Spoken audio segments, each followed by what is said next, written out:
Bonjour à toutes et à tous et bienvenue ici en direct de Saintes, de la cité entrepreneuriale de Saintes. Nous sommes le 7 février 2024 et nous vivons une superbe deuxième journée des Ferro Campus Days. La première journée avait lieu au lycée Bernard Palissy à Saintes. Il y a eu énormément de belles rencontres et aujourd'hui nous sommes donc à la cité entrepreneuriale. Il y a beaucoup de monde dans cette assistance ici à Saintes et puis vous êtes nombreux sans doute à nous regarder aussi en ligne derrière votre écran par la magie, grâce à la magie du replay et grâce au talent conjugué des équipes techniques que je salue. Merci à vous. On va plonger dans les avancées actuelles, les perspectives futures et je suis vraiment content d'avoir Séverine Rognier à côté de moi pour m'aider aussi à y voir clair et à aller le plus loin possible dans le petit temps imparti. Séverine Rognier, directrice de Ferro Campus, qu'on peut applaudir s'il vous plaît.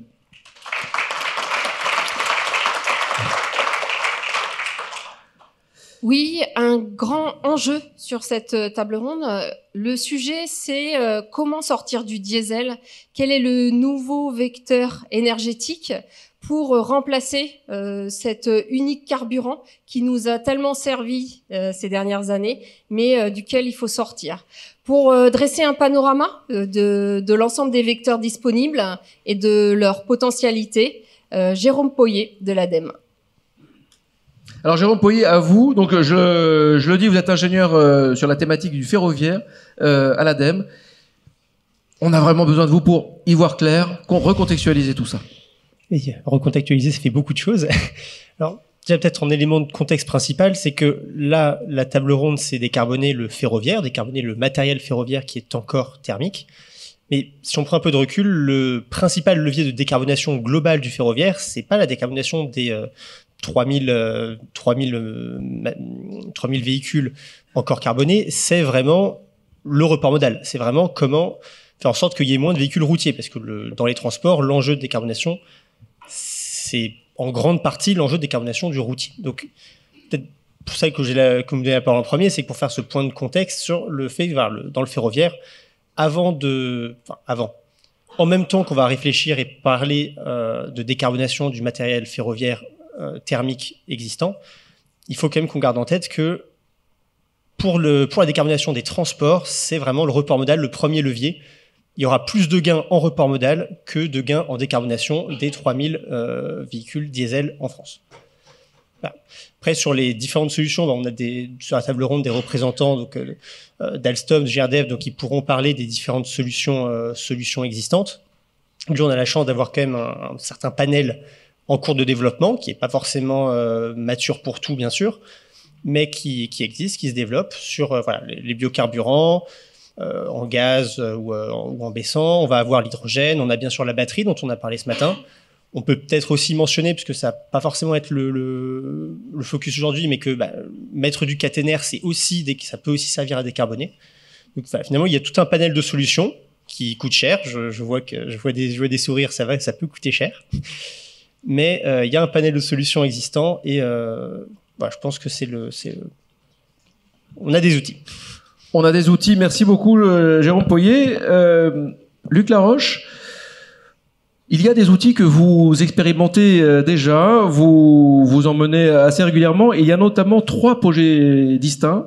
On peut parler du train hybride, on peut parler de l'expérimentation sur les trains bimoteurs, et puis sur la production de trains à hydrogène avec Alstom d'ailleurs. Mais je vous laisse peut-être nous présenter aussi les expérimentations en cours. Oui, merci beaucoup. Bonjour à tous. À la fois nos expérimentations en cours et puis aussi la vision qu'on porte. Je voudrais revenir sur ce que vous avez dit. C'est très juste. La première façon de décarboner, c'est d'abord de faire du report modal. C'est ce qu'on pense aussi. C'est ce que dit ça marche. Le micro arrive. Voilà, merci beaucoup. C'est ce qu'on dit quand on dit qu'il faut faire x2, qui est effectivement un slogan, mais plus qu'un slogan. Et tout ça, c'est vraiment le cœur de notre action en tant qu'opérateur ferroviaire. Quand on dit x2, ça veut pas dire x2 sur tout. Ça veut dire d'abord mieux remplir les trains qui sont existants. Ça veut dire après mettre plus de trains sur les mêmes rails, donc c'est pas forcément x2 en rail, etc. Et puis x2, ça veut dire aussi qu'il faut que le ferroviaire dans son ensemble soit attirant pour les clients. Et j'ai envie de dire, c'est notre premier devoir à nous opérateurs, c'est la qualité de service pour que les clients aient vraiment envie de venir prendre les trains. Donc le premier enjeu de la décarbonation, c'est d'abord la qualité de service. Ensuite, c'est effectivement réussir à ce qu'il y ait de l'offre, à travailler l'offre. Et il y a eu des discussions ce matin là-dessus. Voilà, ça c'est vraiment le point numéro 1. Point numéro 2 que je voudrais signaler, c'est que effectivement aujourd'hui, et Patrick Jantel le disait, le mode ferroviaire est le premier mode décarboné ou quasi décarboné. Et c'est effectivement le premier avantage du mode ferroviaire, mais il y en a un deuxième. C'est que le mode ferroviaire est le mode le plus frugal en termes de consommation énergétique. Et le restera, y compris quand l'automobile sera décarbonée électrique, y compris, etc. Dire que le contact, faire de la roue sur le rail, le fait qu'on a un convoi long, donc d'un point de vue aérodynamique, on est meilleur que quand on a plein de petits convois, tout ça génère un avantage comparatif au ferroviaire, structurellement, qui restera important quand tout le monde sera décarboné et électrifié. Parce qu'on aura quand même une compétition sur la ressource électrique et on sera content d'avoir des modes de transport qui sont moins énergivores que les autres. Donc ça, c'est un point qui restera important à terme comme avantage du ferroviaire. Donc après, notre vision, il y a d'abord l'électrification, effectivement, on l'a dit, mais on a dit ce matin que ça pouvait coûter cher de mettre un peu de caténaire dans une gare, et on le comprend complètement. Alors mettre de la caténaire partout sur la ligne, ça peut coûter encore un petit peu plus cher. Donc c'est pas forcément ce qu'on préconise. Après, nous déciderons rien, mais c'est pas forcément ce qu'on préconise. Il peut y avoir des endroits cependant où il y a encore de l'électrification à faire. Ensuite, fondamentalement, à long terme, ce qu'on voit, c'est que les trains diesel d'aujourd'hui, ils se répartiront sur une partie en train batterie et une partie en train hydrogène. L'hydrogène, c'est qu'on en a besoin d'aller loin, de tirer des trains lourds et donc d'avoir de l'autonomie. Donc l'hydrogène, c'est plutôt pour les trains de fret, pour les trains de travaux ou pour des trains voyageurs qui vont loin. Et là, pour l'instant, on n'a pas d'autre solution que l'hydrogène. Et on estime qu'à terme, il pourrait y avoir 40%, l'équivalent de 40% des trains diesel d'aujourd'hui qui passent à l'hydrogène. Et les 60% autres passeraient à la batterie. La batterie, aujourd'hui, on a une autonomie de 80 km. On pense pouvoir aller à 200 km d'autonomie avec des trains à batterie et des nouvelles technologies dans 10 ans, dans 15 ans, on ne sait pas encore exactement. Donc, on a beaucoup de trains, notamment des trains régionaux, des trains TER, qui pourront devenir des trains à batterie. Et puis, il y a une période de transition avant tout ça, parce que le temps ferroviaire est long, on l'a dit abondamment. Et notamment, la transition, elle sera fondamentalement avec des trains nouveaux. La période de transition, eh bien, on pourra la passer aussi en décarbonant grâce à des trains hybrides, et on va les voir. Et puis, tout ce qui est biocarburant. On a les biogaz, on a l'HVO, on a le B100. Tous ces sujets-là qui sont pour nous des moyens de décarboner pendant une période de transition qui va être assez longue. Alors, quand on arrive concrètement sur nos projets, peut-être que le premier projet, alors c'est lequel, qui est le TER hybride, parfait. TER hybride, on a un TER, un Regiolis. Il a aujourd'hui 4 moteurs diesel. Ben, on en prend 2 et on remplace ces 2 moteurs diesel par des moteurs électriques avec des batteries. Enfin, en l'occurrence, on met des batteries. Alors, ça reste un train qui consomme du gasoil quand on n'a pas de caténaire. Alors, il a aussi un pantographe. Donc, quand on a de la caténaire, c'est super. On tire la caténaire, on tire l'électricité à la caténaire. En plus, on en profite pour remplir les batteries.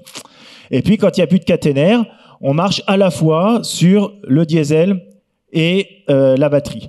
Et là, on a une diminution des émissions de gaz à effet de serre de l'ordre de 20%. Donc, évidemment, on continue à fonctionner avec du diesel, mais on a déjà une diminution de l'ordre de 20%. Et donc, on a un premier prototype qui circule depuis quelques semaines en région Occitanie et qui va circuler dans les régions Grand Est, Nouvelle-Aquitaine, Centre Val-de-Loire. Et donc, ce train-là, il a été transformé par Alstom et il roule déjà et on est en train de regarder qu'est-ce qu'il donne, qu'est-ce qu'on a quand on a des rampes, quand on va loin, etc. Tout un tas de tests. Donc c'est une première solution, le TER hybride. Deuxième solution, le TER batterie, AGC BMU. L'AGC, c'est le nom du train.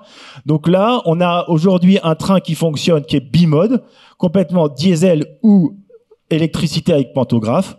On enlève tout ce qui est diesel et on y met des batteries.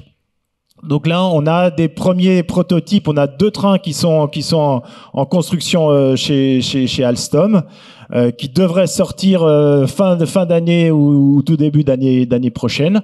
Et donc là, l'idée, c'est donc d'être totalement décarboné. Et la grande question qu'on est en train de travailler, c'est l'exploitation de ces trains. Aujourd'hui, on est dans une phase expérimentale avec des trains expérimentaux et on prépare la phase industrielle.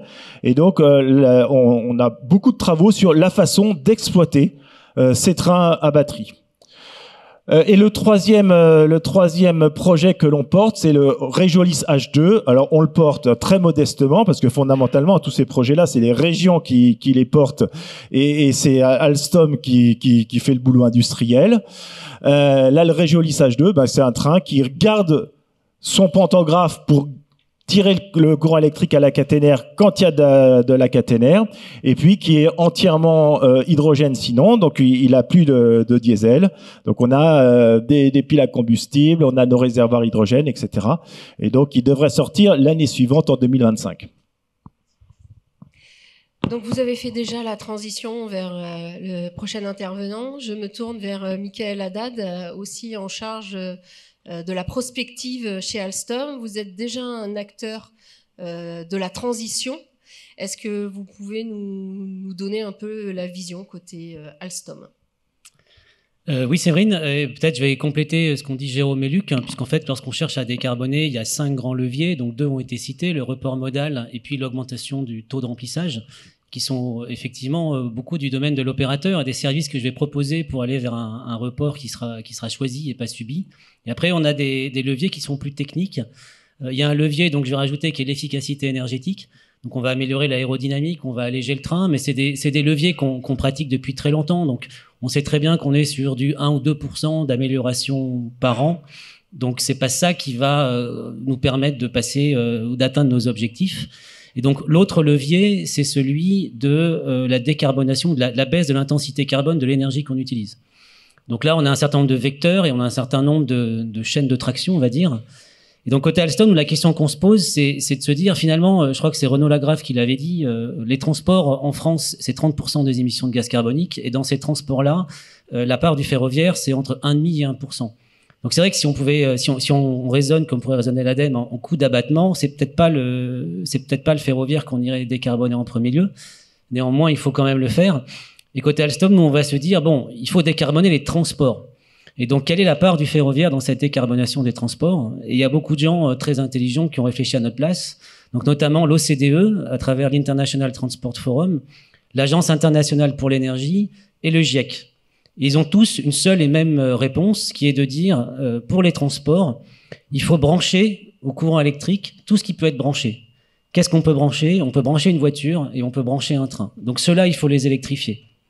On ramène ça au coût des infrastructures. On ne veut pas dire que c'est pas cher, mais on dit que la solution idéale, c'est celle-ci. Pourquoi ? Parce que le maritime et l'aérien, on ne peut pas les brancher à une prise électrique. Et on sait qu'on vit dans un monde, alors aujourd'hui pour l'automobile, les biocarburants dans l'automobile, on n'a que 7% de biodiesel dans notre diesel, on n'a que 10% d'éthanol dans notre essence. Ben on en importe aujourd'hui 30%. La France n'est pas autosuffisante pour faire à peine 10% des biocarburants. On voit la montagne qu'il y a devant l'aérien sur les Sustainable Aviation Fuel. L'Europe se fixe un objectif de 55% de baisse des émissions de CO2 globalement à 2030, mais n'arrive à fixer qu'un objectif de 5% d'utilisation de carburant de synthèse à l'aéronautique. Donc il manque 50 points finalement que d'autres vont être obligés de se décarboner à la place de l'aérien. Donc ça veut dire que les carburants liquides, les biocarburants, les carburants de synthèse sont en priorité à réserver pour le maritime et pour l'aérien. On a parlé des HVO, on a parlé du B100. L'HVO, c'est une huile végétale hydrogénée. Donc dedans, il y a le mot-clé hydrogène et c'est de la biomasse. Les carburants de synthèse, le gaz de pétrole liquéfié, le biogaz, le maritime a déjà levé la main, si vous écoutez CMA-CGM pour l'utiliser. Donc nous, ferroviaires, on a pris le parti d'aller plutôt vers l'électrification et d'aller un peu au-delà du CO2, de se dire, finalement, notre train, il doit être parfait. Donc il doit être zéro émission. Donc brûler un hydrocarbure, j'ai quand même des particules, j'ai quand même des hydrocarbures à brûler, j'ai quand même un certain nombre de choses qui sont pas très sympathiques. Puis j'ai aussi des vibrations. J'ai aussi, pour ceux qui ont eu la chance de monter dans notre Highlint, c'est un train qui est extrêmement silencieux. La pile à combustible, il n'y a pas de vibration, il n'y a pas de bruit. Et donc ça nous amène en fait au vecteur. Pour nous, on voit un choix d'abord, en premier, l'électrification. En deuxième lieu, on va regarder des batteries. Alors, il y a maintenant toute une zoologie de batteries. On va pas rentrer, mais on a un très beau projet là qui vient d'être déposé au Corifère sur des batteries alternatives. Qu'on travaille avec les autres secteurs des transports. On travaille avec l'automobile, on travaille avec l'aérien. On fait pas ça tout seul. Et puis, il y a le sujet hydrogène. Le sujet hydrogène, ça a été dit par Luc, parce qu'il amène plus d'autonomie.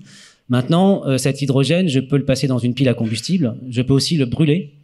Et donc, on va se poser la question dans le ferroviaire du retractioning versus l'achat de matériel neuf et donc du coût total de possession.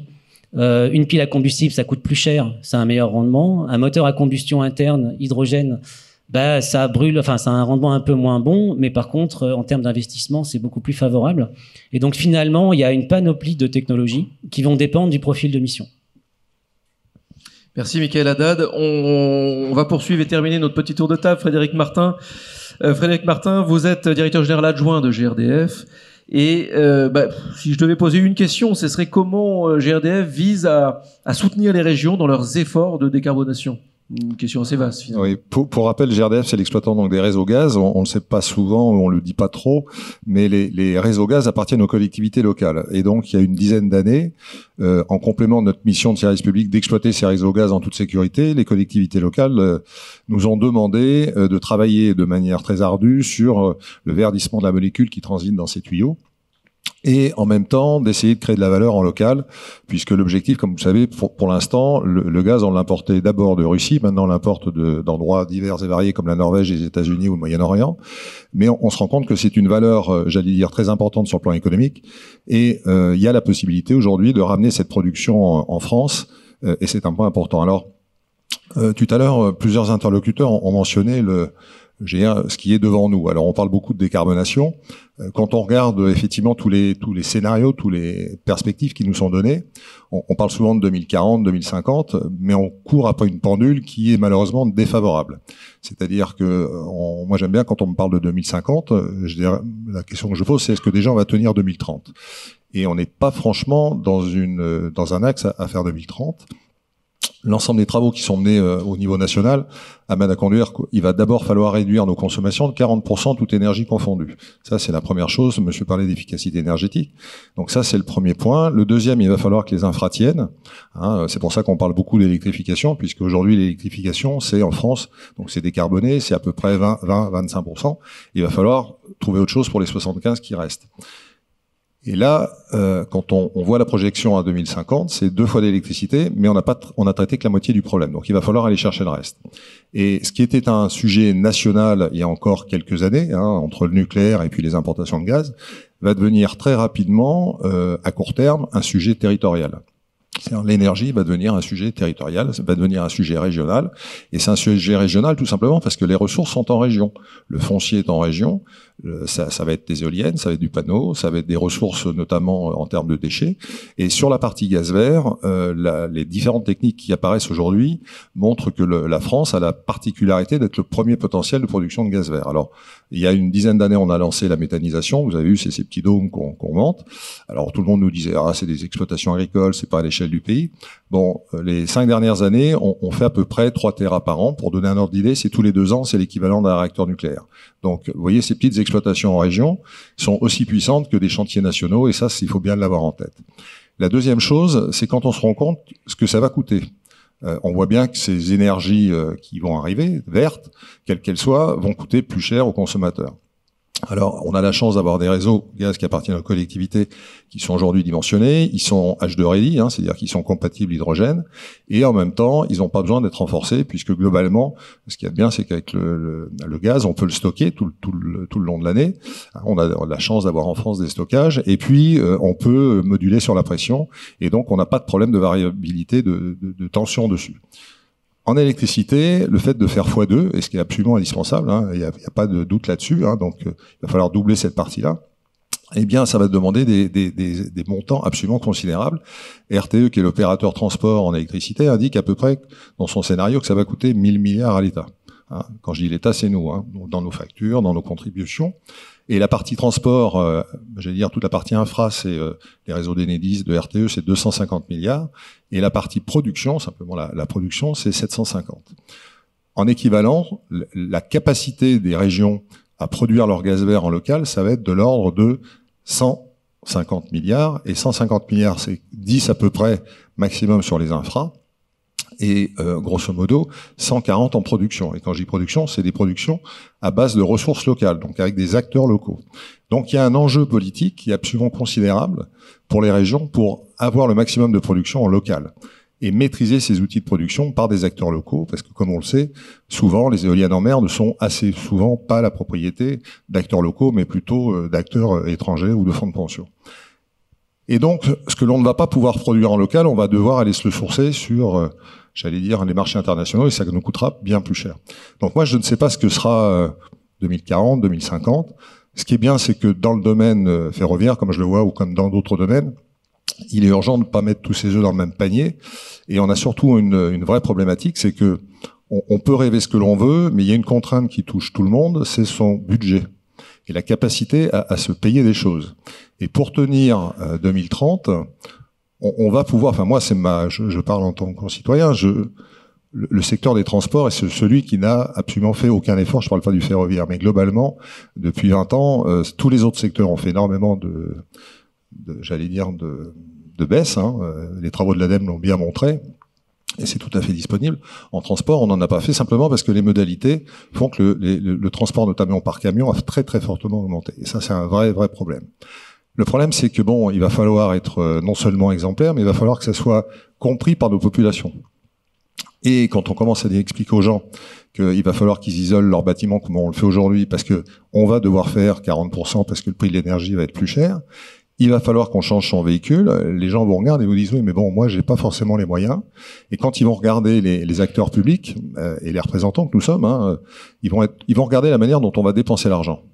Et moi, je pose juste une question, c'est j'ai un secteur qui représente pas grand-chose en émissions, et je dis pourquoi on va aller dépenser des sommes folles, sachant que à côté, si on trouve des moyens pour dépenser moins, hein, surtout quand on a des Michelin qui sont à moitié de leur durée de vie.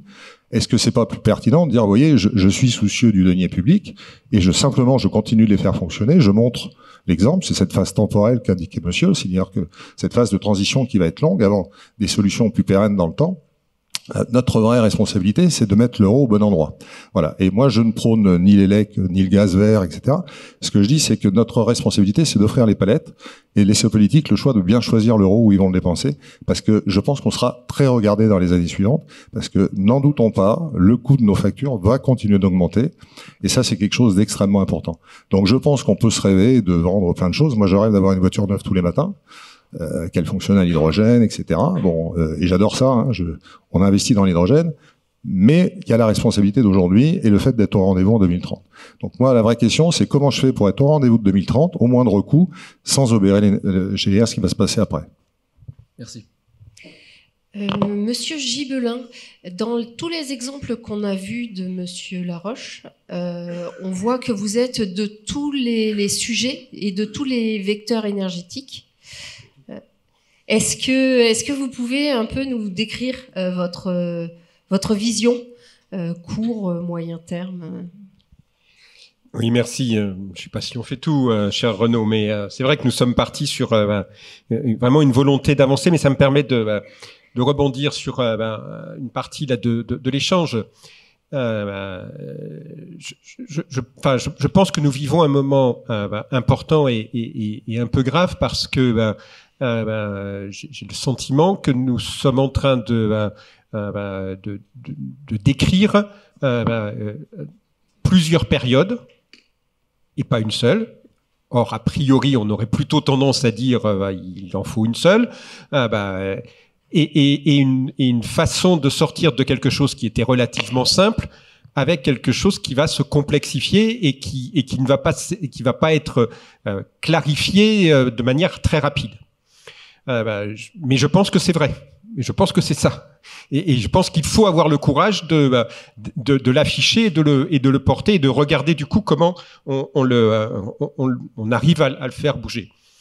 Pour répondre à votre question, oui, nous avons choisi en Occitanie. La présidente avait souhaité que nous soyons à l'initiative, mais elle a surtout souhaité que nous avancions sur une cohérence entre les lieux de production et les lieux d'avitaillement. Et que peut-être le vrai virage et le virage principal à prendre par rapport à la période du tout diesel, c'est que c'était à la fois une période du tout diesel, mais c'était surtout à la fois une période de peu importe où est produit le carburant, c'est le même qu'on utilise partout, et donc il n'y a pas de question, il n'y a pas de question à se poser sur cet aspect-là, parce qu'il est transporté partout. Voilà. Comment, dans quelles conditions, on ne le regarde pas. Et là, voilà. Et là, l'idée, c'est justement de dire non, on va d'abord réfléchir, et y compris par rapport aux différents intervenants. Moi, je ne sais pas s'il faut d'abord réfléchir sur ce que veulent les autorités. C'est d'abord où est la cohérence entre la production et l'avitaillement. Nous sommes partis sur le train hydrogène. Le train hydrogène, nous ne le mettons pas partout où des collectivités nous disent, nous, ça nous ferait plaisir d'avoir un train hydrogène. On va mettre le train hydrogène à Luchon parce qu'on a de la production d'hydrogène vert avec l'hydroélectricité de Luchon. Et on ne le mettra pas sur l'Aubrac parce qu'il n'y aura pas de production d'hydrogène vert sur l'Aubrac. Mais par contre, là, on aura un intérêt à avoir le train hybride parce que la variation, voilà, je rentre pas dans tous les détails, mais c'est ça les questions. C'est-à-dire que la question, elle n'est pas de dire, on va donner tel carburant ou telle image à tel territoire parce que ça fait bien. On va travailler ensemble sur cette cohérence. Et ça ne veut pas dire qu'on ne peut pas avoir que le carburant ne peut pas circuler, mais il faut qu'il y ait une cohérence. Je n'arrive pas à trouver d'autres mots pour le redire. Ça veut évidemment qu'on doit pouvoir bouger. Au passage, d'ailleurs, si on le fait bouger, juste dans la série des petites remarques sur les normes, j'ai appris lors de mon passage au salon Evolution la semaine dernière que aujourd'hui nous avions l'interdiction de transporter de l'hydrogène vert dans un camion qui circule à l'hydrogène. Il faut le transporter sur un camion qui circule ou au diesel ou exceptionnellement au GNV. Non, mais on rigole pas, Renaud, quand même. Et après, on fait pas le point carbone de quel est l'hydrogène vert quand il arrive transporté par un camion à diesel. Mais c'est les normes. Et donc, on respecte les normes. Franchement, il y a besoin d'accélérer sur cet aspect. Il y a des choses qui vont pas. Et là, c'est pas possible de continuer comme ça parce que il y a un vrai besoin de passer des étapes. Et donc, du coup, il faut cette cohérence.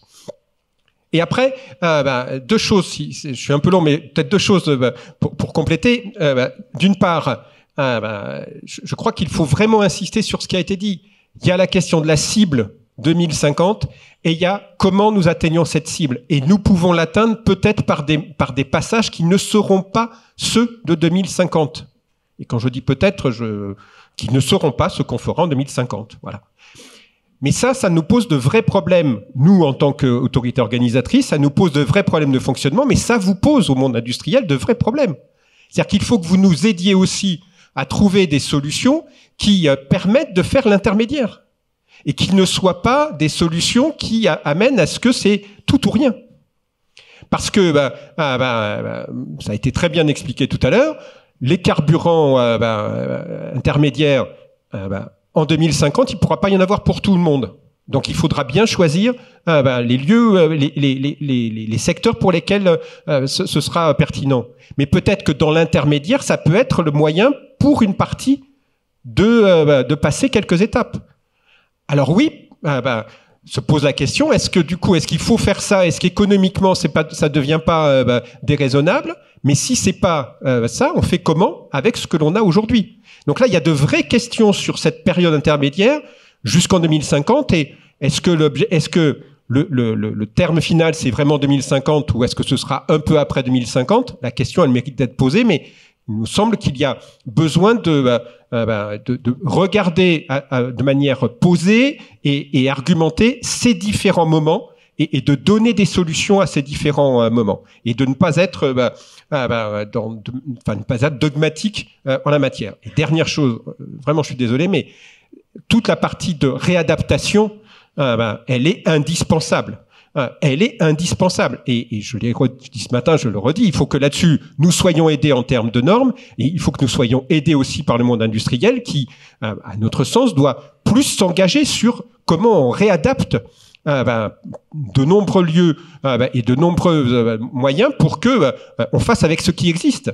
Sur les cars scolaires, pour reprendre l'exemple que donnait Renaud tout à l'heure, c'est de la folie de se dire que demain il faut que des cars neufs pour les cars scolaires. Avec les kilométrages faits par les cars scolaires, c'est pas sérieux.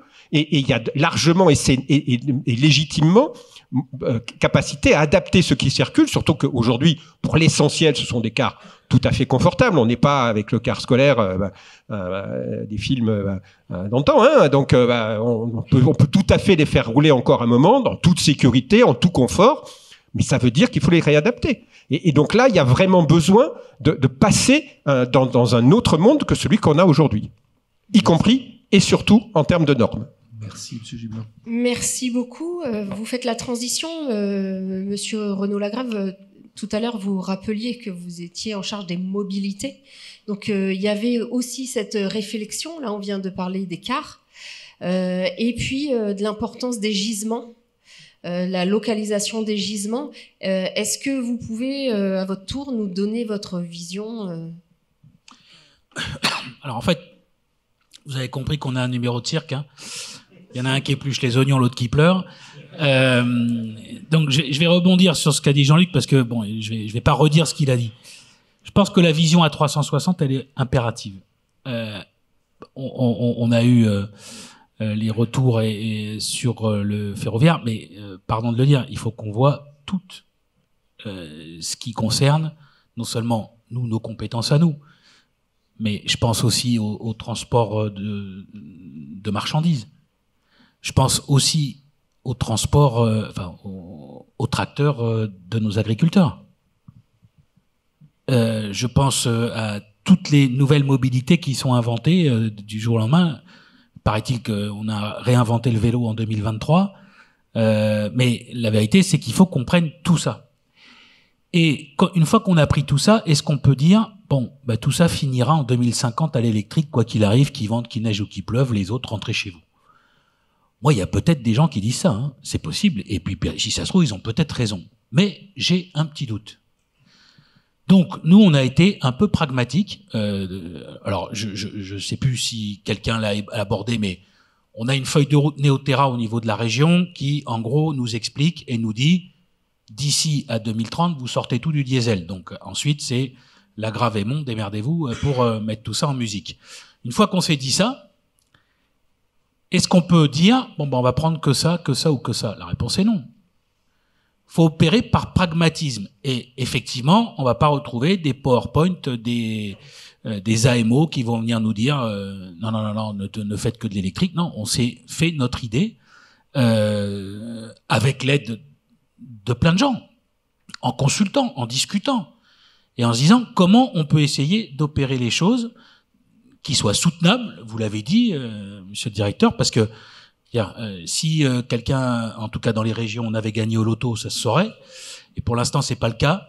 Donc dès qu'on gagne au loto, on vous informe qu'on passera tout à l'électrique, mais pour l'instant on n'a pas gagné, ou on électrifiera toutes les lignes, mais on n'a pas gagné au loto, malheureusement. Donc une fois qu'on s'est dit ça, faut y aller, voilà, par étapes et en ayant une idée globale. Je vais vous citer un seul exemple, qui est la question du bio-GNV, qui, ça vous a pas échappé, n'est pas dans les slides qui étaient proposés tout à l'heure. C'est la petite différence qu'on a. Il a fait de l'hydrogène parce que, il l'a dit d'ailleurs, il a de l'hydroélectricité. Alors nous on en a, mais il n'est pas proche encore que. On va en discuter sur le sujet. Et nous on est plutôt parti sur le bio-GNV, aux grandes dames de plein de gens d'ailleurs. Mais je souligne. Et je veux le remercier vraiment publiquement, Hervé Lefebvre, notre directeur régional, qui a tenu bon sur le sujet contre vents et marées, et évidemment GRDF, qui tient bon contre vents et marées, et on va y aller contre vents et marées. Vous avez compris qu'on est un petit peu cabourute, comme on dit chez moi, et on va aller au bout. Pourquoi on veut aller au bout? Parce qu'en fait, on s'est rendu compte, et c'est un peu l'expérience qu'on a, quand on a passé les lignes de cars régionales, à autre chose que du diesel, les grandes propositions qui nous étaient faites par les opérateurs, c'est du bio-GNV. Donc la question qu'on s'est posée, c'est comment on crée les stations. Et là, au niveau de la région, on a réfléchi comment on crée des stations. Et qui va les alimenter pour faire du bio-GNV. Je ne reviens pas sur ce que vous avez dit, la manière dont ça se met en place. Et là, la réflexion de la région, ça a été de dire, aidons les agriculteurs à créer leurs méthaniseurs. Pas des usines, des méthaniseurs à taille humaine, dans lesquels ils peuvent injecter sur le réseau de GRDF. Sachant que quand ils créent un méthaniseur, ils ont donc aussi un revenu.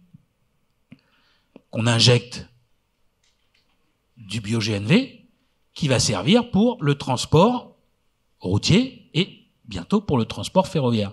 Donc, quand Jean-Luc disait comment on avitaille, excusez-moi de vous dire pardon, mais là, on fait dans du localiste. Et on a, nous, en prévision, grosso modo, je crois qu'à l'échéance de l'année prochaine, on est à peu près, de mémoire, à 20% de bio-GNV injectés sur le réseau en Nouvelle-Aquitaine. En 2030, on a fixé à 60, et en 2050, on est autonome, on revend même, c'est une proposition que je vais faire à Jean-Luc, on revend même du biogaz à nos petits camarades de jeu autour. Donc après, ça, évidemment, ça se monnaie. Et donc tout ça pour vous dire que ça, en 2050, on va pas dire bon c'est pas grave, arrêtons tout, on va passer à autre chose. Ce sera sur la table. Et donc quand on dit aujourd'hui qu'on veut y aller sur le train en bio-GNV, c'est 60 rames qui sont concernées. C'est pas rien. Et on n'est pas tout seul. J'en profite pour lancer un appel à toutes les autres régions qui ont la même gamme que nous pour dire, voilà, on va lancer le rétrofit là assez rapidement. Ce qui veut dire que derrière, une fois qu'on a ça, qu'on a l'avitaillement, qu'on a tout ce qu'il faut, c'est des rames qui ont 20 ans, sur lesquelles on n'a aucune proposition ni de SNCF nationale, ni d'Alstom, pour sortir du diesel. Donc, ce qui veut dire qu'on fait par nos propres moyens. Bon, voilà. Donc, on le fait par nous-mêmes. Et si ça fonctionne, ça veut dire que vous avez un parc, grosso modo, 350 véhicules qui peuvent sortir demain matin, juste après qu'ils soient rétrofités, du diesel. Ce qui serait bien, honnêtement, ce qui serait bien, c'est que dans le corifère 3, 50, 12, tout ce qu'ils veulent, il y ait le bio-GNV. Ce qui serait bien, c'est que l'ADEME, monsieur, vous souciez un tout petit peu du bio-GNV aussi, parce qu'il y a des appels à projets sur la galaxie mondiale, sauf le bio-GNV. Et donc, il y a un moment donné, pourquoi il y aurait des appels à projets sur l'hydrogène, sur je sais pas quoi, et jamais le bio-GNV. Et je parle du ferroviaire, parce que pour l'instant, si vous voulez, on se sent un petit peu seul, et je profite de la table ronde pour... bien évidemment, même s'il a coupé pour le corifère, mais pour vous, monsieur, pour l'ADEME, transmettez l'idée selon laquelle on pourra pas tout électrifier comme ça du jour au lendemain. On pourra pas tout mettre à l'hydrogène comme ça du jour au lendemain. On pourra pas changer. Alors, j'ai bien compris et je partage votre analyse de départ. Complètement. L'enjeu, c'est le report modal. Mais je vais vous dire un truc. Comment vous pouvez aller dire à nos concitoyens qu'il faut le report modal et que eux, il faut aussi qu'ils passent à l'électrique si vous l'avez pas fait dans votre propre AOM. C'est quand même un peu compliqué d'expliquer à la population qu'il faut qu'elle opère une transition énergétique si vous l'avez pas fait. Donc je suis d'accord que c'est moins important que le report modal global à l'échelle de la nation, mais en même temps, si aujourd'hui on montre cet exemple-là et que ça fonctionne, parce que le bio-GNV fonctionne, l'hydrogène fonctionne, tout ce qu'on s'est dit fonctionne, et ça veut dire que les gens, ils vont dire, regardez l'exemple, et donc je peux aussi le faire.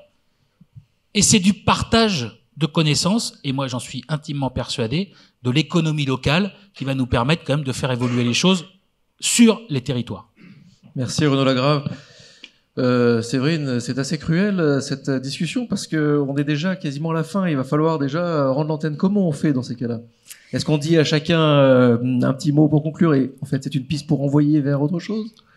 Je pense qu'il y a un prochain rendez-vous. Ce qui est sûr, c'est que on a des territoires qui ont des trajectoires énergétiques différentes. Donc l'Occitanie va vendre de l'électricité à la Nouvelle-Aquitaine. La Nouvelle-Aquitaine va vendre du bio-GNV à l'Occitanie. Donc les contrats sont en cours de signature.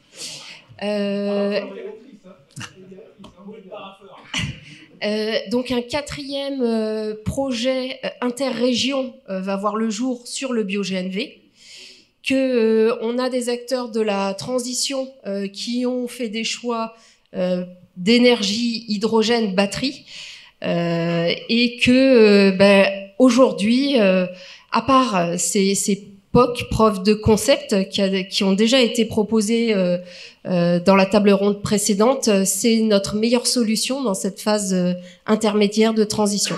Et donc vous êtes tous les bienvenus pour faire des propositions et proposer des alternatives. Allez, un tout dernier mot après cette conclusion. Ouais, je voulais juste glisser un petit mot parce qu'on parle beaucoup des industriels hein, et on parle beaucoup des problèmes économiques des uns des autres, mais pas tellement des problèmes économiques des industriels. Juste sur le bio-GNV, par exemple. Nous, il y a 4 ans, on a regardé, on a fait une étude assez neutre avec l'ISPEN sur les carburants neutres en carbone, quels qu'ils soient. Biogaz, hydrogène, ammoniac, e-fuel, tout ce que vous pouvez imaginer. Et en fait, on va s'arrêter au moment où on va rentrer dans la problématique industrielle. Si vous vous rappelez Fukushima, en 2011, accident nucléaire, tout d'un coup, le monde s'arrête de faire du nucléaire. En 2023, lorsque ça repart, on cherche des ingénieurs formés au nucléaire, on n'en trouve pas. Aujourd'hui, l'Europe décide d'arrêter le moteur à combustion interne pour l'automobile. En 2035, quel ingénieur aujourd'hui va faire des études en thermodynamique pour apprendre à fabriquer un moteur à combustion ? Quand on discute avec tous les motoristes, puisqu'en fait un moteur à combustion interne, qu'il soit diesel ou gaz de camion, de train, est d'abord un moteur de camion.